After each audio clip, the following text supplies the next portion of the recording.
Selamat pagi, salam sejahtera bagi kita semua. Kita akan mendengarkan sapaan Tuhan sebelum melakukan segala aktivitas kita sepanjang hari ini. Namun sebelumnya, mari kita berdoa. Kami mengucap syukur atas penyertaan-Mu ya Bapa dalam kehidupan kami. Engkau masih beri kesempatan kepada kami untuk menghirup udara pagi pada pagi hari ini. Ya Bapa, sebelum melakukan aktivitas kami, berfirmanlah Engkau ya Tuhan. Buka hati dan pikiran kami, dan mampukan kami melalui Roh Kudus-Mu, agar kami boleh mengerti dan boleh menjadi bekal kehidupan kami. Dan sertai kami sepanjang hari ini. Di dalam nama Tuhan Yesus Kristus, kami berdoa. Amin. Firman Tuhan yang menyapa kita pada hari ini Selasa 8 September 2020 melalui Injil Matius pasal 5 ayatnya yang ke-44. Demikian bunyinya. Kasihilah musuhmu dan berdoalah bagi mereka yang menganiaya kamu. Demikianlah firman Tuhan untuk kita pada hari ini. Saudara-saudara yang dikasihi Tuhan Yesus Kristus, banyak penafsir yang setuju bahwa perikop yang dibahas oleh Matius ini, bagaimana Yesus mengajarkan ajarannya, ini merupakan perikop yang sangat sulit untuk diterapkan. Saudara dan saya pun saya rasa setuju bahwa ini bukan pekerjaan yang sangat mudah.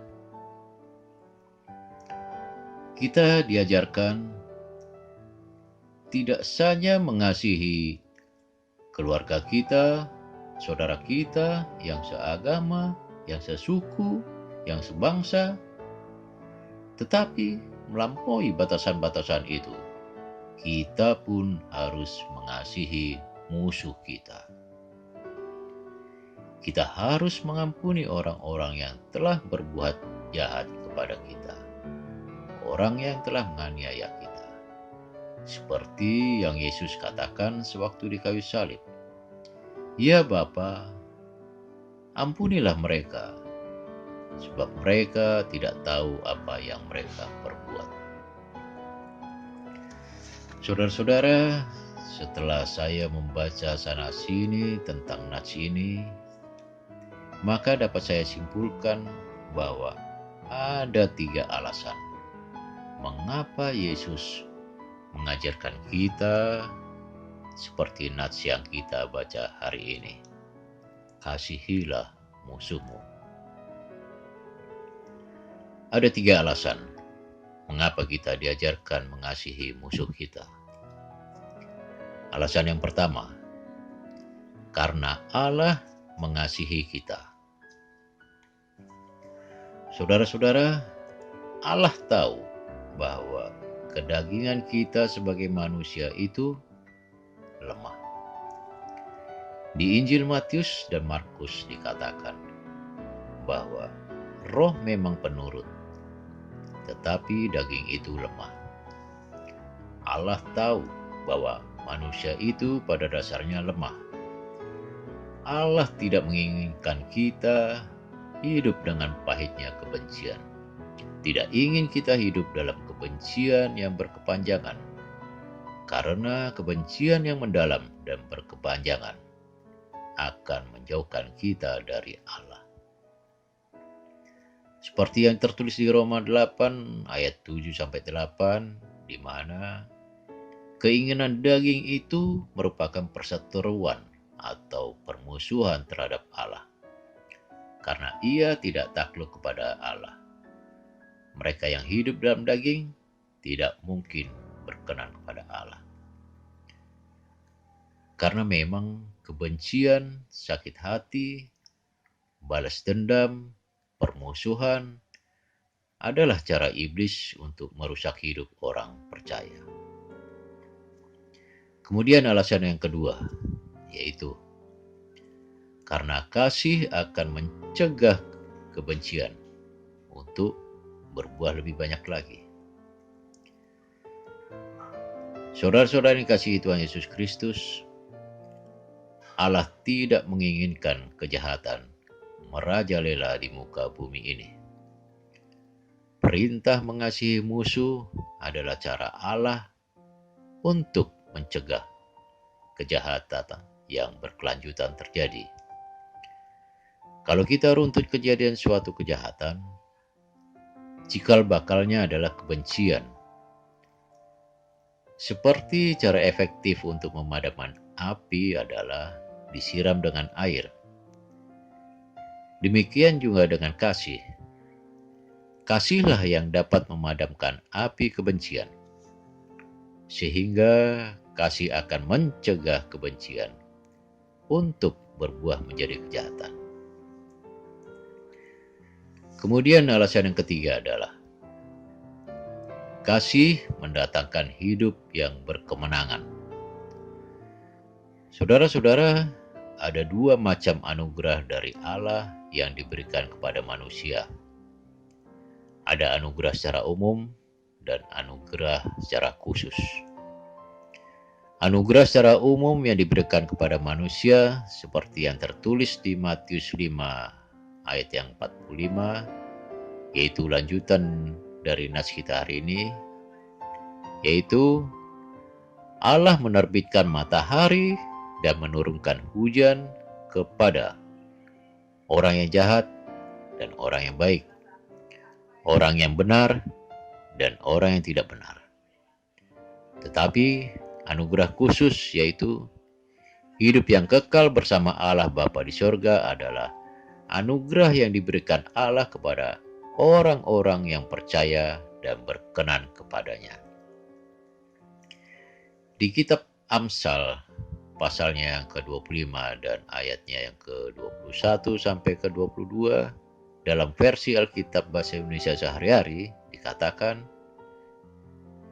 kalau musuhmu lapar, berilah ia makan, dan kalau ia haus, berilah minum. Dengan demikian, engkau membuat dia menjadi malu, dan Tuhan akan memberkatimu. Lihat saudaraku, berkat Tuhan akan datang kepada kita bagi orang-orang yang melakukan perintahnya. Termasuk diantaranya adalah yang mengasihi musuhnya. Dalam Galatia 6 ayat 8 dikatakan, sebab barang siapa menabur dalam dagingnya, ia akan menuai kebinasaan dari dagingnya. Tetapi barang siapa menaruh dalam roh, ia akan menuai kehidupan yang kekal dari roh itu. Saudara-saudara yang kasih Tuhan, nas kita hari ini mengajarkan kita agar saudara dan saya dengan memohon pertolongan Roh Kudus untuk memiliki kasih pada diri kita, yaitu kasih yang agape, yang akan menjauhkan kita dari kebinasaan yang selama-lamanya dan memperoleh berkat, yaitu kehidupan yang kekal. Seperti yang tertulis dalam Roma 8 ayat 6, karena keinginan daging adalah maut, tetapi keinginan roh adalah hidup dan damai sejahtera.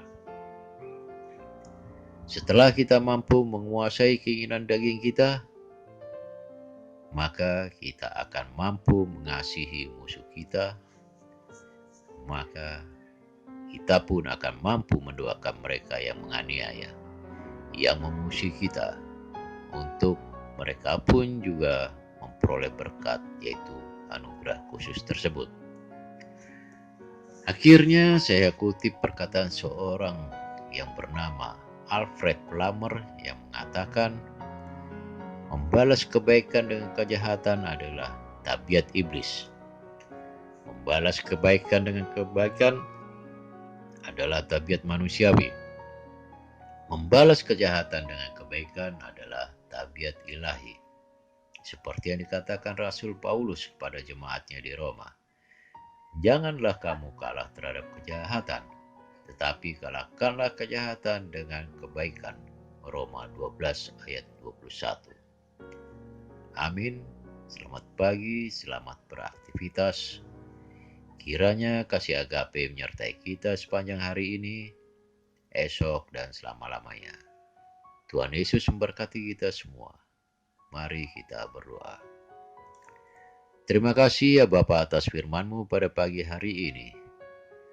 Tetapi kami memohon pada Engkau ya Bapa, melalui Roh Kudus-Mu, agar kami mampu memiliki kasih yang agape itu. Agar kami mampu mengasihi orang yang telah melukai hati kami. Agar kami mampu mengasihi orang yang telah berbuat jahat kepada kami. Kami yakin dan percaya Roh Kudus-Mu dapat memampukan kami memiliki kasih seperti itu. Sertai kami menjalani hari-hari kami dengan penuh sukacita, dan kiranya boleh menjadi berkat bagi sesama kami. Ampun atas segala dosa dan pelanggaran kami. Di dalam nama Tuhan Yesus Kristus kami berdoa, mengucap syukur, dan memohon pertolongan.